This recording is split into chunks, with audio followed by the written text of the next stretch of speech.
Dala-dala hanggang hukay ni Pangulong Ferdinand Marcos Jr. ang isyu ng paglibing sa kanya sa libingan ng mga bayani. Ito ang paniniwala ni Senate President Coco Pimentel. That's just an opinion.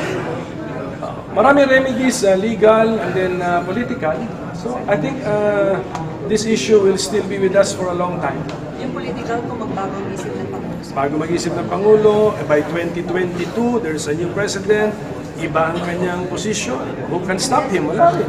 Even if you go to the Supreme Court, sasabihin ng Supreme Court, the President believes that someone unqualified has been buried there and must be removed. That is also not grave abuse of discretion. So, paulit-ulit pa ito, this issue will be with us for a long time. Naniniwala si Pimentel na may mga remedyo pa naman sa issue at isa na rito ang pagbabago sa isip ni Pangulong Rodrigo Duterte.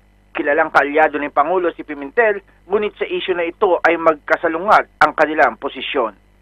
Janice Cosio, Radyo Inquirer, 9:90, nagtatanong, mamaya nag-uusisa.